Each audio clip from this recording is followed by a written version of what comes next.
Only Myanmar Movie Channel တွင်တင်ဆက်ပြသနေသော Long Movie, Short Movie Clip, Funny Clip, Documentary တို့သည်ပရိသတ်တို့အတွက် free တင်ဆက်ပြသပေးနေတဲ့ YouTube Channel တစ်ခုဖြစ်ပါတယ်။ထို့အတွက်ကြောင့် Only Myanmar Movie Channel တွင်တင်ဆက်ပြသနေသော movie များအားတကားလုံးကိုဖြစ်စေတစ်စိတ်တစ်ပိုင်းကိုဖြစ်စေကူးယူဖြန့်ချီရောင်းချခွင့်ပြုချက်မရှိဘဲ OTT Social Media Platform YouTube Facebook စသည်များပေါ်တွင်တင်ဆက်ပြသခြင်းတနည်းနည်းဖြင့်အကျိုးစီးပွားပြအောင်ဆောင်ရွက်ခြင်းများကိုလုံးဝမပြုလုပ်ပါရန်အလေးအနက်မေတ္တာရပ်ခံတားမြစ်အပ်ပါတယ်။ထို့ကဲ့သို့ပြုလုပ်သူအားဆက်သွယ်ရေးဥပဒေအရဖြစ်စေရုပ်မြင်သံကြားနဲ့ဗီဒီယိုဥပဒေအရဖြစ်စေ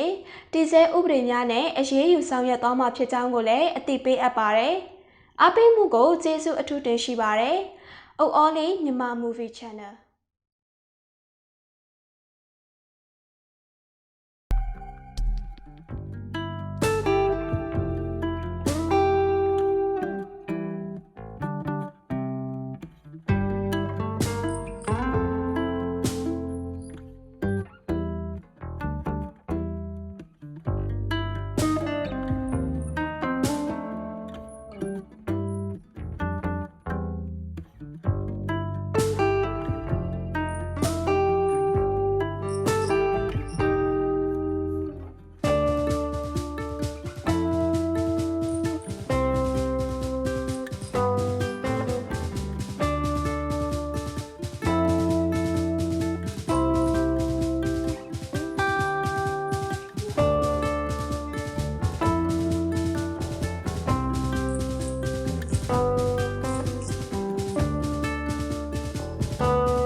ဈေးဥတော်မပေါက်သေးဘူးဈေးကောက်ကထားတယ်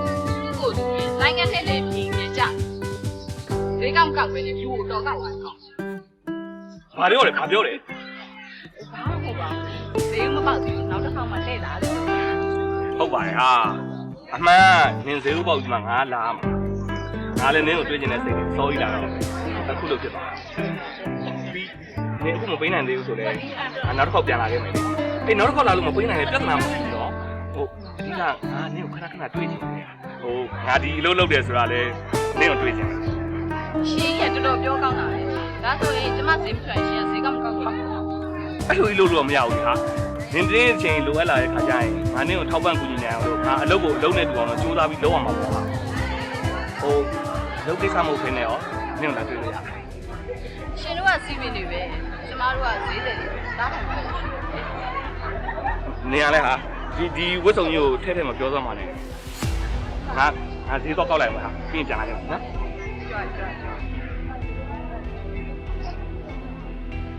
ဖျဲသီးစိတ်ချိုချိုလေးရမယ်ပြောဖျဲသီးစိတ်ချိုချိုရဲရဲလေးရမယ်ပြောဖျဲသီးစိတ်ရဲသီးကလည်းရဲတယ်လို့ဖျဲသီးတွေကလည်းရဲလိုက်တာတော့ခက်ကပါဒီပါထားတော့ကျောက်ကညီတို့ကပြောတော့ကျမကျုပ်ဈေးရောက်နေတာဇာကြီးကိုရှင်းတယ်နော်ဖျဲသီးရဲရုံတွေမကောက်ဖျဲသီးစီးတယ်ဟောဒီဓားကင်တဲ့လက်ကလည်းရဲရနော်ဟောက်မိုက်တော့ဟာကိုမေကူပါ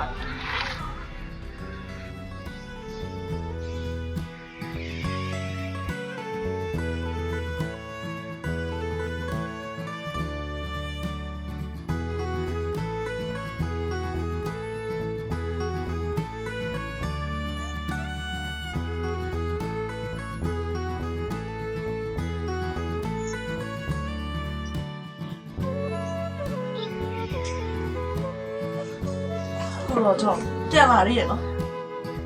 ငါပြန်လာလို့ဘယ်သွားမှာလဲဟာ ဘယ်လိုသွားမှာလဲဟာလားရှစ်သိရင်နဲ့မေးရလားမသိလို့မေးရလားဒီမှာကိုဖို့ကြောင့်ရှစ်ကြောင့်လေကျမကြားထားရနော် အလုံးကငါဒီပင်မလာရနော်ငါအေးစိတ်နေပြတယ်ဟာမရစ်စမ်းပါနဲ့ မလေးမရစ်ရပါဘူးရှင်ဆူလာလိုက်ကအလုံးလုံးနဲ့ရေထဲဆင်းနေတယ်တော့ကျမရေတော့ဆင်းရမှာဖြစ်နေဦးမယ်ဟော မင်းရလာလေစကားတွေကစကားကြောတွေရှိတလက်ဆက်လွှတ်နေတာအေးမင်းအဲ့လောက်တော့ပြောချင်နေလေအလှူခံမန်းနဲ့မှနေရခါနဲ့သွားပြောကြီးသွား ဟမ်မလေးတနေ့ယောက်ျားစီကပတ်စံတဒေါင်းစားလို့မျိုးအလူခံနေရအလူကမနဲ့မှာအလူခံနိုင်ပါဘူး ရော့ဒီမှာဈေးဖို့နေမတောင်းရင်ငါပေးတယ်နော်ငါ့ကိုမရစ်နဲ့ဟာအေးစိတ်ကအရက်တော့ပြတယ် ထားမဲလား ဒါပဲပေါ့ ရှင်းရဖို့ဖယ်တော့မင်းနေမှာဆိုလို့ဒီတရက်ပါလေရဖို့ပြန်ပေးအောင်မလား အမလေးမလို့ငါ့ခါငါသိတယ်အရက်တော့ခံနေကြမှာအရက်ဖို့ရှာတဲ့ထဲမှာငါမပါဘူးမနေ့ကတည်းကငါအရက်နှစ်ပလင်းဝယ်ထားပြီးသားငါမှာ plan တွေအများကြီးရှိတယ် ဘယ်နဲ့စနေရှင်းဆွဲနေရလား ဟာသိပြီဆရာ သိပြီဆရာဟိုရှင်းဆရာသိသွားပြီလားဟိုရှင်းအလုပ်သမီးဆရာလေး ဟာမိချိုးတယ်နင်ကလေဆိုင်းလန်းခန်းလိုက်တက်ရှင်းလည်းမသိအင်္ဂလိပ်စကားလည်းမတက် အင်္ဂလိပ်စာမသိရနဲ့ဆက်ဆိုင်ခလိုက်နဲ့ဘာဆိုင်လို့တော့ဘာလဲဆက်ဆိုင်ခလိုက်အင်္ဂလိပ်ချင်းဆိုလို့လား တော်ပါတော့မိချိုးရဲ့ငါလေဈေးထဲမှာဈေးတဲ့အရောက်တရားနဲ့ပြောတာမမောဘူးအခုနင်းတယောက်တည်းနဲ့ပြောတာငါတော်တော်မောနေပြီဟာ အော်ရှင်းဟာမိုင်းနဲ့ပြောဘယ်မောမမလဲဟိုရှားလို့ရညာညှော်လင်းချက်လေးနဲ့ဆိုတော့ သိပါပြီနော်ငါအပြင်မှာလည်းတော့မယ်ရော့ တောက်အဲ့မှာတရားနာတောက်တရားအပင်းဆုံးကကြားလား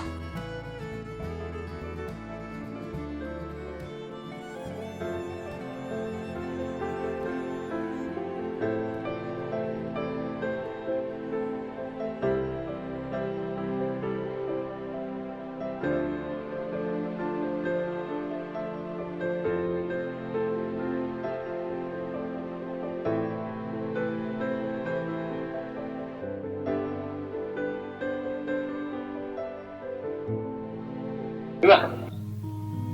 မီးလေးလိုက်ပေါင်း ကျမဈေးရောက်တာလေဈေးမဝဲရရက်ဖို့နဲ့အနီးဘူးကကိုယ့်ဘက်ကိုရှာစားဖို့ကြိုးစားအောင်လေ စောက်ဖို့ပြောမနေနဲ့နင့်ကအမြည်ပါလားမပါဒါပဲမေးနေတာ မပါဘူး စားကြည့် ရှင်လို့ဖြစ်နေတာတိုးတိုးပြောပြမှာတက်ဝင်းကျင်ကြခလာဆောင် အဲ့လိုစမှာနာရီရှိလို့မဟုတ်ပါပြင်းနိုင်တဲ့အချင်းဟောင်းလေးတစ်ခုပါ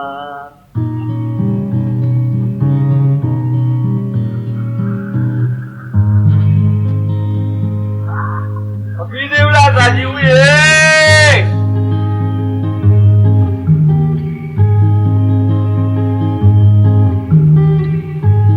ဒါရီပြောဖြစ်နေဟောဒီ သိမလားမဟာ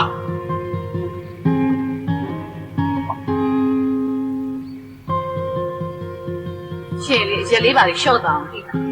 တော်ကြလေတဆူးမရှိပဲနေနေအောင်မို့ ဟောဘာနေနေပြီးတော့မင်းနေနေနှုတ်နေယူလို့ရတာဗောဟမ်ဒါပေမဲ့တခုတော့ရှိရနော်ဘာလို့ယောက်ျားလေးတွေကလေကားတောင်းတဲ့ဆဲရတယ်လူလိုပြန်ဖြစ်တယ်ဗျာဒီလိုမိန်းမတွေကတော့ဟာဘယ်တော့မှပြုတ်ပြမဖြစ်ဘူးနော် ရှင်တို့ယောက်ျားတွေရမှာလေတေကားသုံးနေစင်းနေရတယ်ကျမတို့မိန်းမတွေရတယ်ရှင်တို့စင်းသွားစကားလေးပွင့်လက်ရက်ခေါ်လိုက်ဖြစ်မအောင်သိကြ စာယူဒီအပေးနေအာကိုနဲ့မောက်ပြပဲပြောနေဟမ်ငါပြေးပါလေစေရောမကောင်းဘူးနဲ့အမျက်ငွေတွေတနေ့ရှာနေရတာဒီပဲလေးကတော့တောက်ပါနေလို့နောက်ပြန် ဘယ်ယောက်ျားမှလည်းရှင့်လို့ထမိန်နာပူစားဘယ်ဒီငယ်ရမှလည်းရှင့်လို့လက်ဖြတ်မတော့သူတို့ကထောက်ပံ့လိုက်တယ် ဆောက်ကုန်မာရောနောက်အဲ့တော့ပြန်လို့လာမကြည့်နဲ့သွားဒီမှာရှင်းကိုကြည့်နေတော့သွား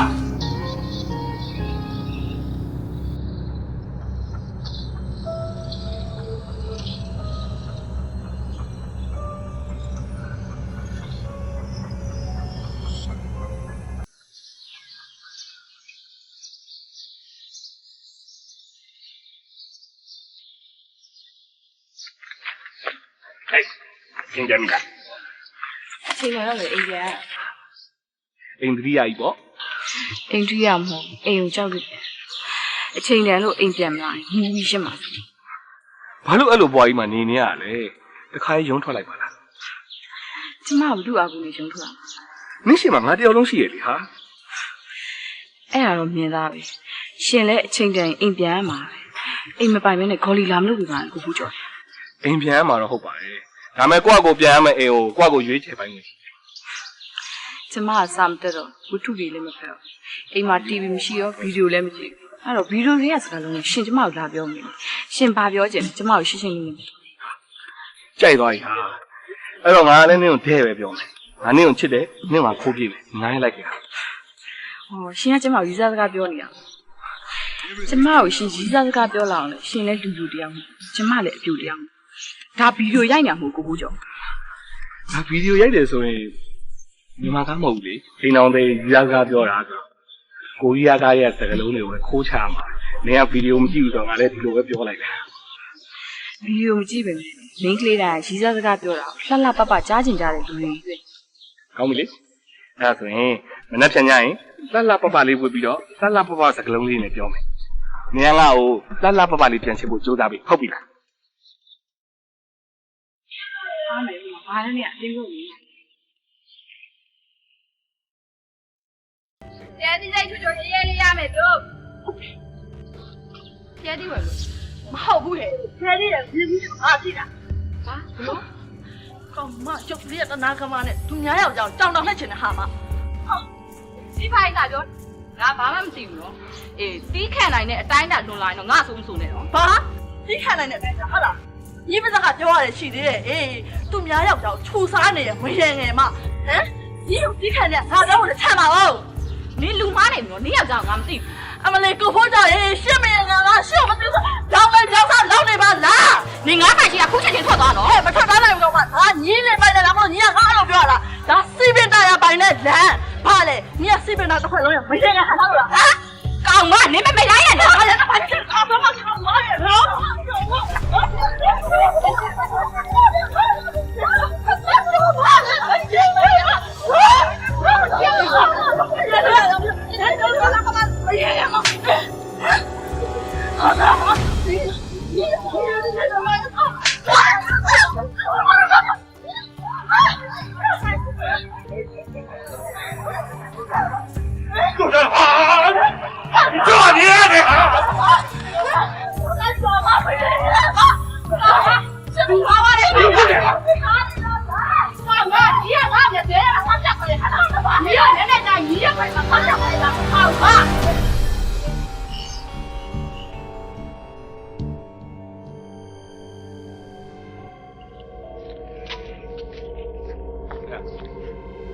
မင်းလည်းပဲဖိုးကြော်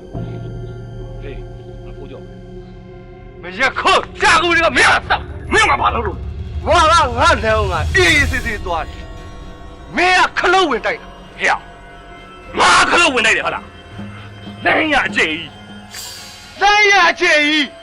စေးရလည်းကြီးလူတွေလည်းအများကြီးအဲ့ဒီကငါမိမစာကြည့်ဦးမင်းကမစီမဆိုင်ခလုတ်ဝင်တိုက်တဲ့ကောင်စာကြည့်ဦးကမင်းမိမဟုတ်တယ်မင်းအထင်လွဲနေပြီဈေးရအရေများအဖတ်များစကားတွေကိုမင်းရှုံနေမင်းတို့အိမ်တော်လေးပဲဖြစ်တယ်ကြော်ဦးဆိုတဲ့ငါအဲ့တော့မညံ့ဘူးဟာအရေမရအဖတ်မင်းဟုတ်တယ်ငါဈေးကောက်သွားကောင်းရင်မင်းမိမမင်းเจ้าငါ့ကိုအမြဲတမ်းပြောငါမှလည်းအိမ်တော်ရှိတယ်မင်းသေးချာစုံလန်းနေမင်းအဲ့အရှင်များအဖတ်များစကားတွေကိုရှုံနေမယ်ဆိုရင်မင်းမိမပဲသိခါကြတယ်မင်းပြောတဲ့အရှင်မရအဖတ်များဟုတ်မဟုတ်ငါသိချာစုံလန်းကြည့်လိုက်အရှင်မရအဖတ်များမဟုတ်ပဲအရှင်လေးရအဖတ်လေးရတယ်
ရက်ဆိုတာတောက်တဲ့လူပဲလူရဲ့စီအလားဆိုတာအလားပိုင်ရှင်ရောမြင်ရတဲ့လူတွေရောအားလုံးရင်မှုစေတာ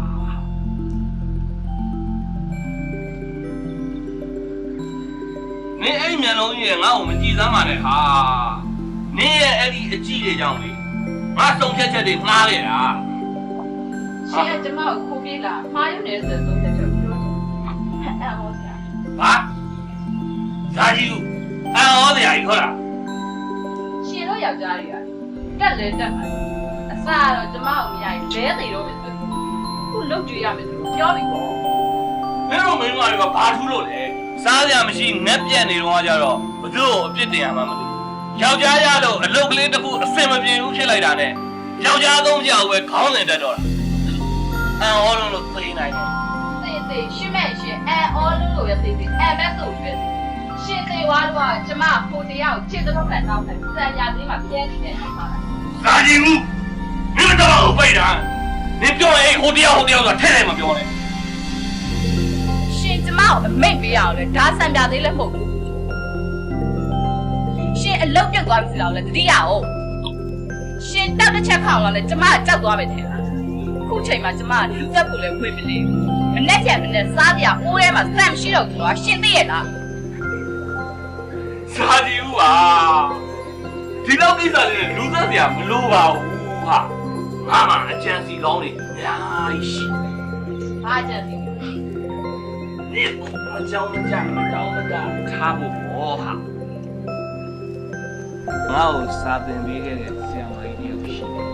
都话包子嘛，都多少米多？他过路没有？我有对他呢，一年要背完么？他卡在毛头。是，一年要背么的？不老会当呀。人呀，没人吃不啊？是喏，那种吃路的屁股。ငါ့ဘောမှာဘယ်တော့ခြေလုံးလက်လုံးဖြစ်ဘူးလို့လေရှစ်ပဲအခုရေအခုဘာလုပ်လဲငါတော့ဒီအဲ့လိုကွာ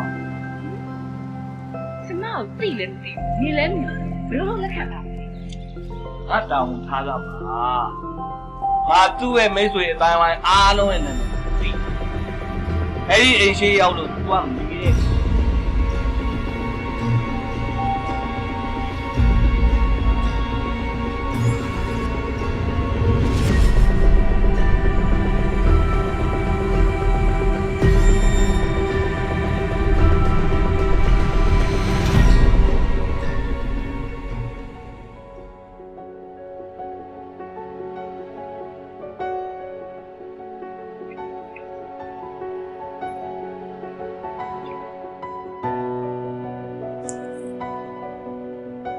ဖေးဘာဖြစ်လို့လဲ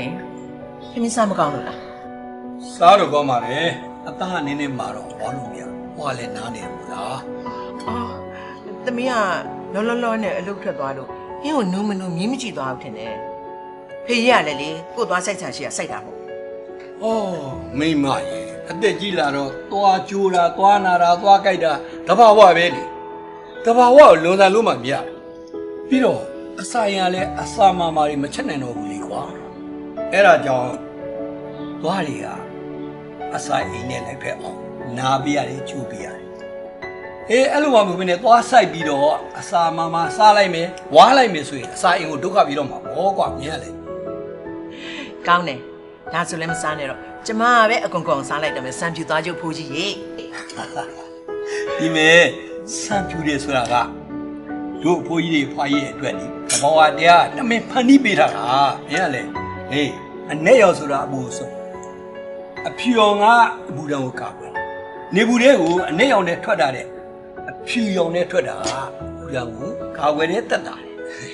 ဒါဆိုရှင်မျက်စိမှုံးနေတာတဘာဝအတိုင်းမထားပဲဘာဖြစ်လို့ခွဲသေးလဲဟောဒါတော့ကောင်းပြီလေကွာကျွန်တော်ရှင်ချင်းကြောင်ပြုတ်ခက်တယ်ဟောမင်းကွာမင်းလည်းစကားဆုံးအောင်နားထောင်ပါကွာဟိုမျက်စိခွဲတယ်ဆိုတာကလေဟိုမင်းကိုမညံမှာစိုးလို့ရရှင်ပိုးပြီမပိုးပါဘူးလူတော်လူသေးတယ်ကဲမေးဒီမစားလို့တော့ကောင်းတယ်ကွာဝင်းစိတ်တဲအချစ်နေခဏထားယူ对， 好，စား 我哋都食 ဟော 晒 စား 啦。 ဟုတ်ပြီလောက်နော်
ကိစ္စရှိတယ်လေ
ဘယ်လိုသွားရင်ကောင်းမလဲ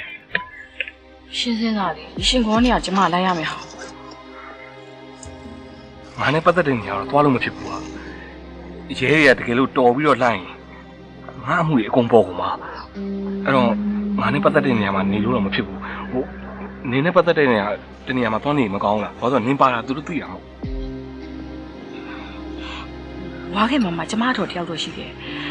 သူ့ကိုကျမအကျွေးသိမ့်ပေးစရာရှိလို့ကျမမသွားဘဲနေနေတာ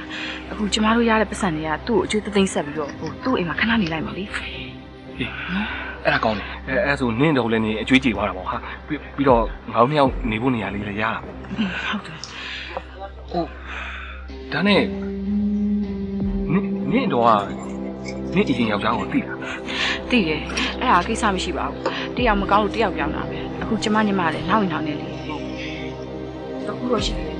ဒေါ်လေးကတရားသမားဆိုတော့အရက်တောက်တာမကြိုက်ဘူးဟိုရှင်အရက်တောက်လို့ရှင်အပြင်မှာထပ်တောက်လေဟိုအိမ်မှာတော့မတောက်နေဘူး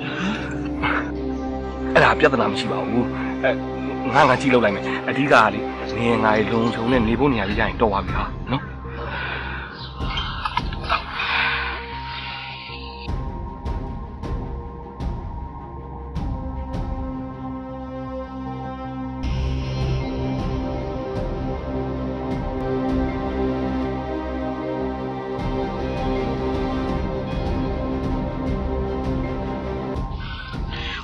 ဟိုကျမတို့ကြည့်နေရဲ့ဟိုရဲလားမသိဘူးအာဒါကြီးမင်းဘာဖြစ်နေလဲအင်းတင်ရနေတာမှာနင်းအဲ့လိုဖြစ်နေတယ်ရဲရိပ်မိဖမ်းလာတယ်ကျမကြောက်တယ်ဟိုဘက်မှာလာနေပြီရှင်နေလဲနေကြတော့ကျမသွားတော့နေစမ်းအင်းရနေလို့ငါပြောနေတယ်ရှင်ကိုလည်းတိတ်ယုံလို့ရမှာပေါ့ကျမကိုရဲလက်ကိုအပ်ဖို့ရှင်ကိုလို့ယုံသွားပြီလို့ရှင်နေကြတော့ကျမသွားတော့ကိုဒီမှာ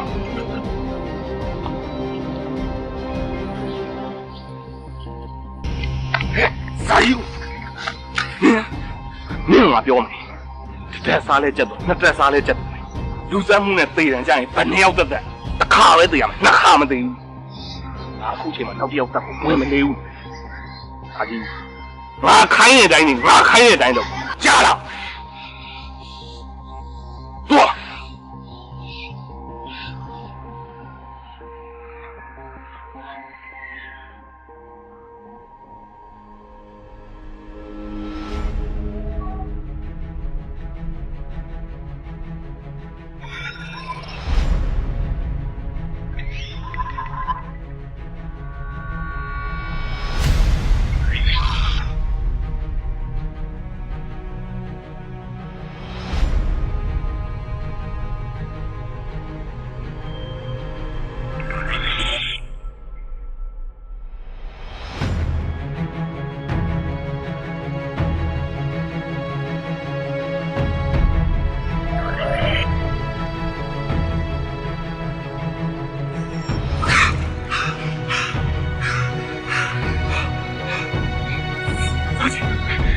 ဟုတ်ပြီမဆက်နေလို့မဖြစ်တော့ဘူးတဲ့။ကျေးချေခံပြီးတော့မှတဲ့။နောက်တစ်နေ့ပြောင်းမှဖြစ်မယ်။ဟုတ်တယ်။ဒီကဒီပေါ့။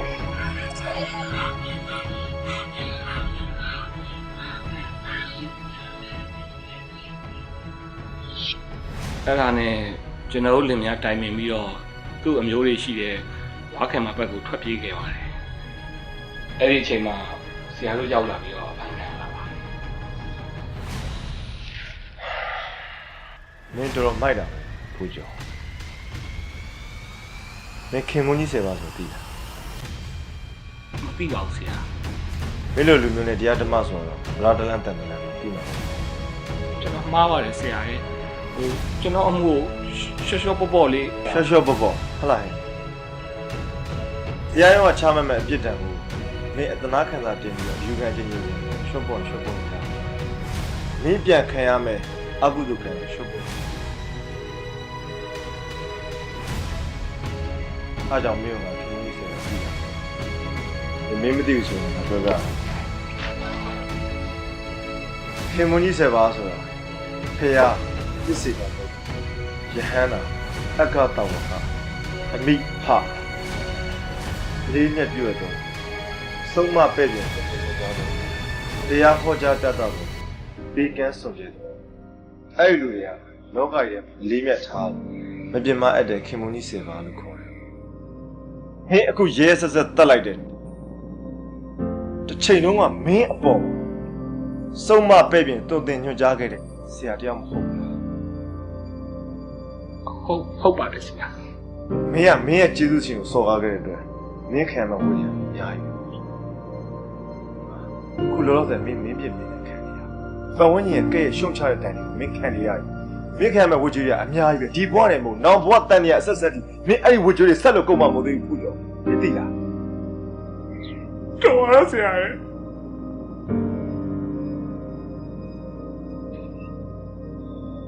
မင်းနားမထောင်ရတော့မှာဆက်ပြီးတော့ဟင်မင်းတို့လိုတရားခံရ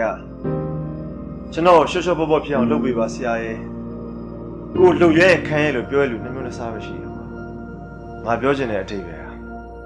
မင်းတို့ကတရားရုံးကချမှတ်တဲ့ပြစ်ဒဏ်ကိုမမြင်ကြတာတန်တရားမှာခံရမဲ့ဝှကြွေးတွေအယူခံဝင်လို့မရဘူးဆိုတာမင်းတို့မစဉ်းစားမိကြဘူးအဲ့တော့မင်းတိုင်းနဲ့မင်းကန်ဖို့ပါကိုကျော်မင်းဆက်ပြီးနားမထောင်ရတော့ဘူးဆိုငါမပြောတော့ပါဘူး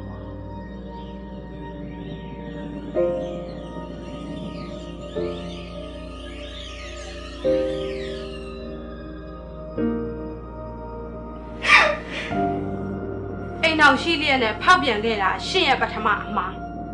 အဲ့ဒီအမှားကြောင့်နောက်ထပ်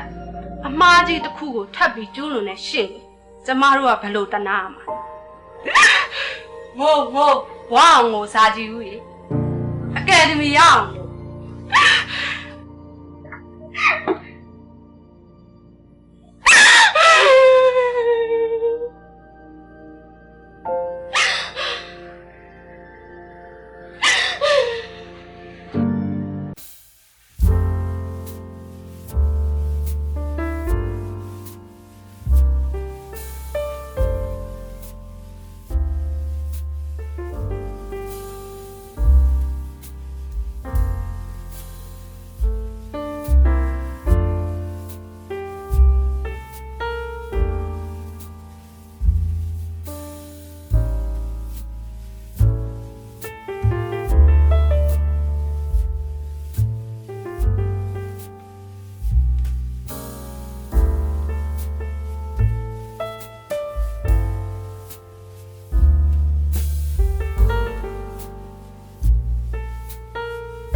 လင်ငါအပေါ်မှာထားတယ် ဖြူအောင်တတ်တတ်ထပ်ပို့တယ်ဆိုတာ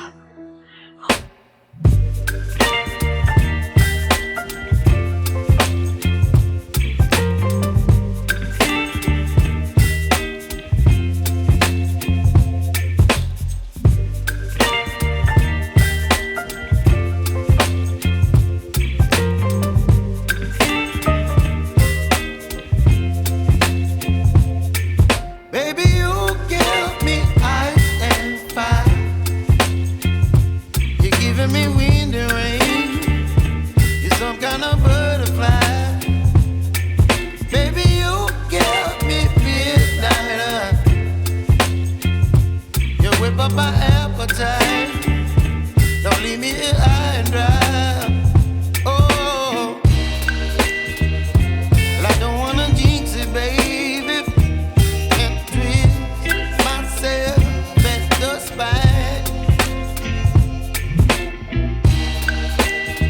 Don't wanna overthink it, baby. It's just tweak your body and mine. Baby, you give me ice and fire. You're giving me wind and rain. You're some kind of butterfly. Baby, you give me midnight. You whip up my appetite. Don't leave me here high and dry. Oh, but I don't wanna jinx it, baby. Let's not get ahead of my time. Oh, but I don't wanna miss you, baby.